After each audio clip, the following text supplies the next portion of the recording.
Marseille. On va faire un petit tour au Prado. Mais je voulais prendre ça en vidéo. Distribox.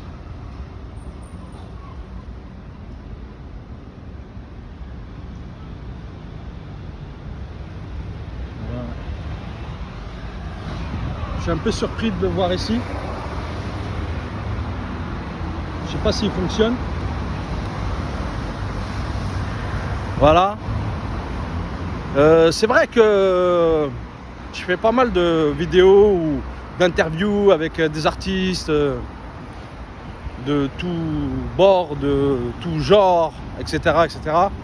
Mais surtout dans le mouvement hip-hop, et que je leur pose souvent la question par rapport à l'héroïne, par rapport au crack, par rapport aux drogues, mais déjà depuis très très longtemps.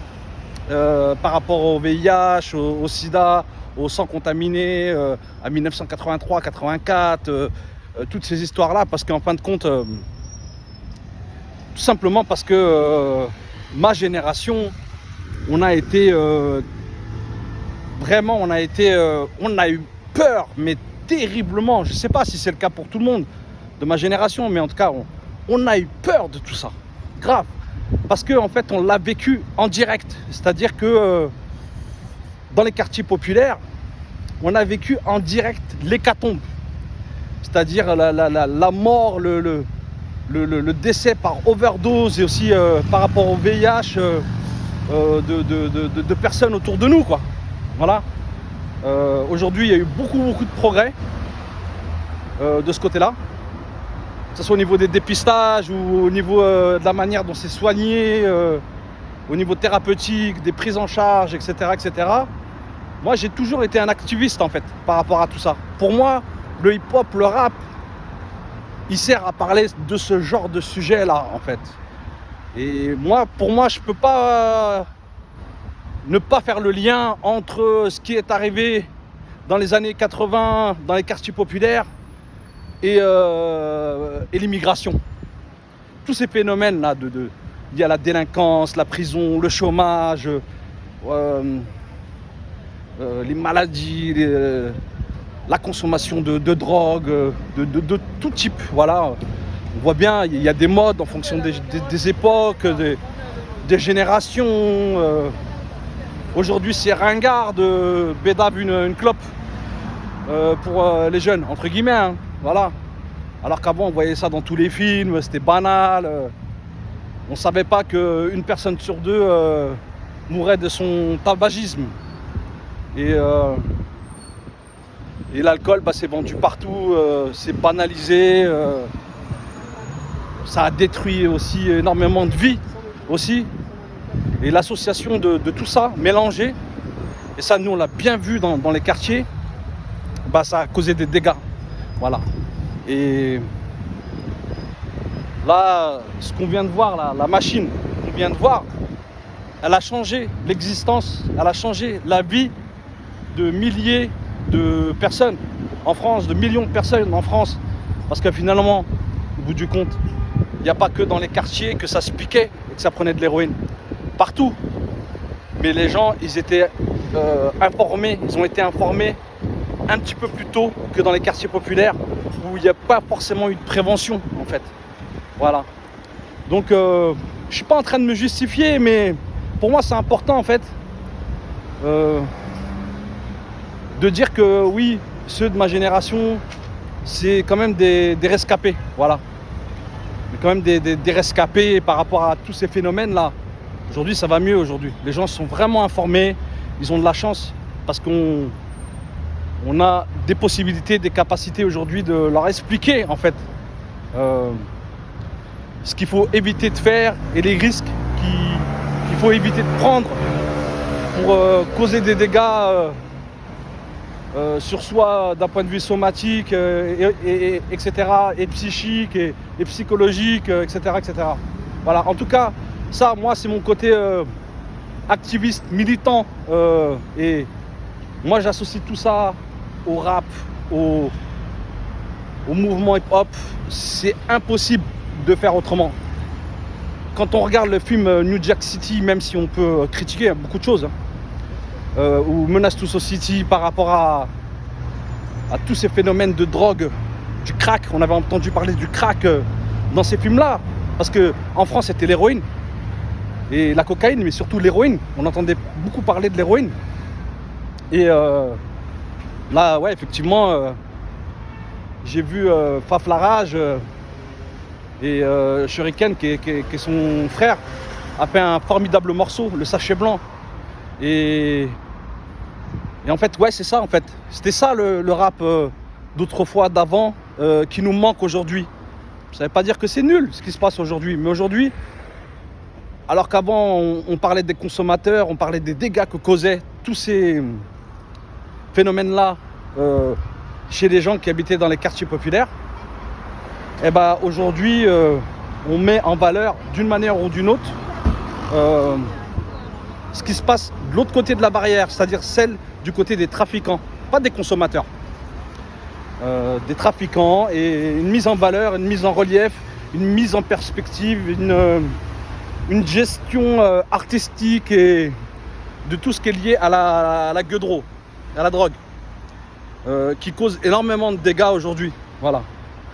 C'est très très compliqué comme phénomène. Moi je suis pas sociologue, je suis pas anthropologue, je suis pas ethnologue, je suis pas un scientifique. Moi je suis un artiste. Plus ou moins engagé, je peux pas passer à côté de tout ça. Donc je sais qu'il y en a qui se disent, mais pourquoi à chaque fois il revient sur cette époque-là, sur cette période-là? Parce que je suis traumatisé, parce qu'on est traumatisé en réalité. Il n'y en a pas beaucoup qui le disent, qui veulent dire, qui veulent en parler. J'étais aussi avec Juan, journaliste de l'émission Vinyle, entre autres, hein. Voilà, mais il fait énormément de choses, il produit énormément de choses, de documentaires, etc., etc.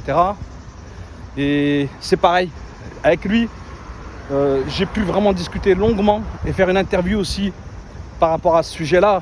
Et faut pas faire l'économie de parler de toute cette période-là, voilà, qui a changé les lois, qui a changé la politique, la manière de voir les gens dans les quartiers, aussi toute la communauté LGBT, voilà.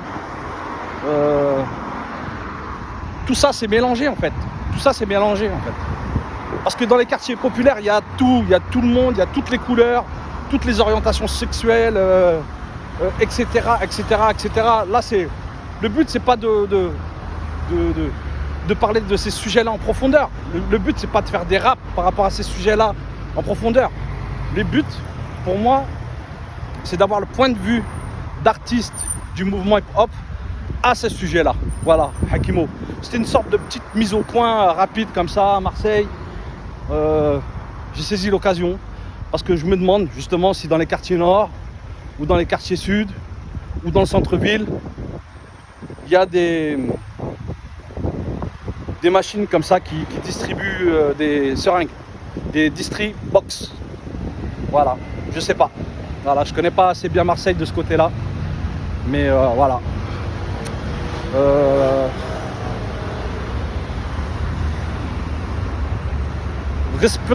Respectons-nous et respectons toutes ces personnes qui sont décédées, qui sont mortes. Il faut se rappeler d'elles.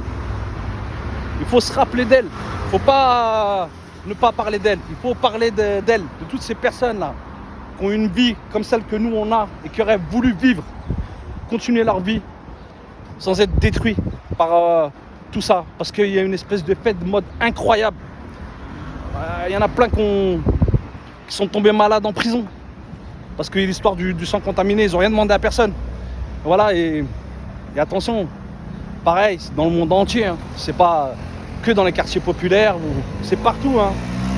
Dans les quartiers populaires, dans le centre-ville, en zone rurale, dans tous les pays du monde, en Europe, sur tous les continents, hein. Donc voilà, Hakimo, on est là, j'aime bien parler de tous ces sujets-là et en même temps, je ne suis pas un spécialiste, attention, hein. Je ne suis vraiment pas un spécialiste, mais voilà,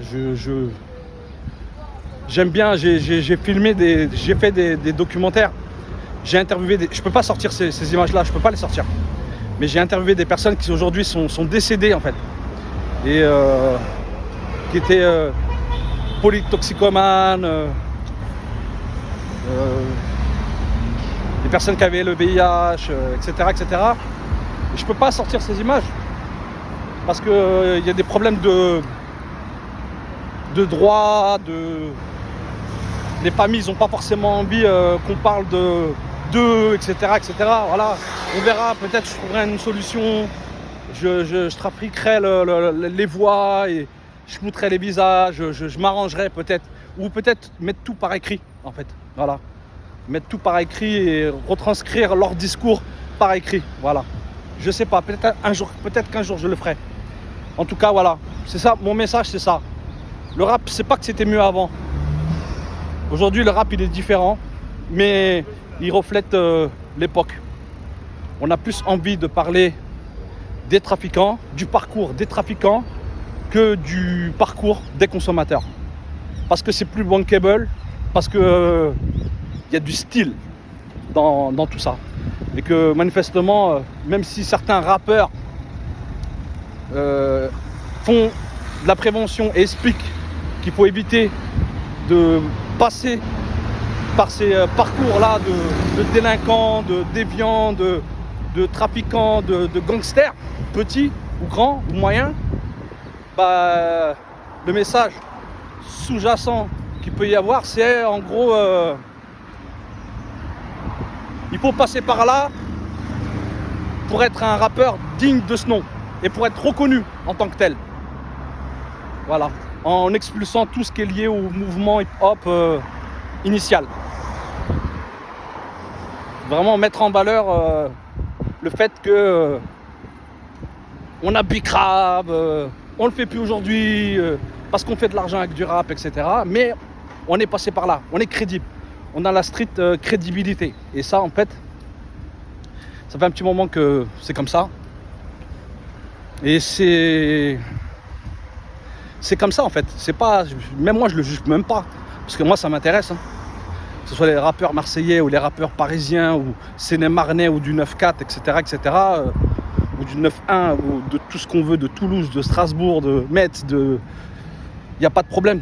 C'est comme ça. Qu'est-ce qu'on peut faire? On peut rien changer en fait. Aujourd'hui la machine de l'industrie de la musique, elle est tellement puissante, tellement forte. C'est devenu des multinationales tellement puissantes qu'on ne peut rien contre ça.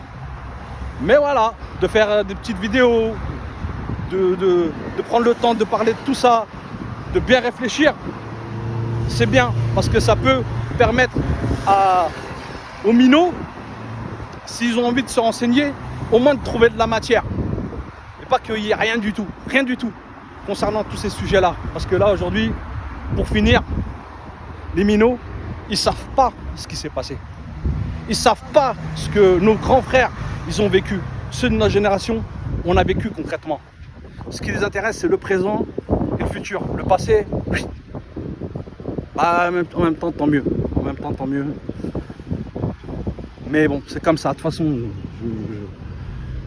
ouais, je suis pas dans le jugement, quoi. Chacun fait ce qu'il veut et comme il veut. En tout cas, moi, j'ai décidé de m'investir comme ça dans ce mouvement. Hakimo, Marseille, on va faire un petit tour à la plage au Prado. 13 minutes 46, 49.